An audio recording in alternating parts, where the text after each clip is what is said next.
Welcome to Kenton's videos. Enjoy the video. You start by locking the door. Inventory all devices and assign owners so accountability exists from day one. Then, enforce multi-factor authentication for every admin and remote account. This prevents credential replay. Once done, segment the network into VLAN and zero-trust zones so access is limited to need to know. Make sure to apply ACLs at the switch and firewall level. These steps reduce attack surface immediately and create control points for the next phase of deeper hardening. Next, you harden systems and start continuous monitoring.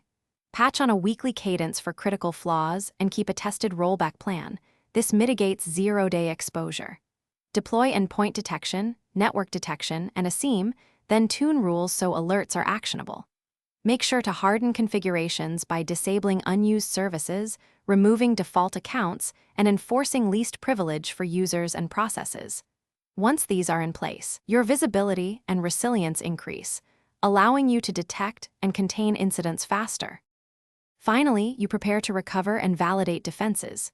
Implement encrypted, off-site backups following the 3-2-1 rule and test restores quarterly so recovery is proven. Run tabletop and red team exercises, then update incident playbooks based on lessons learned. Make sure to automate key checks and maintain a runbook for containment steps. If things go wrong, check aggregated logs first, isolate affected segments, and revert recent configuration changes. This single troubleshooting tip often restores operations while you Thanks for watching. Consider subscribing if we helped you.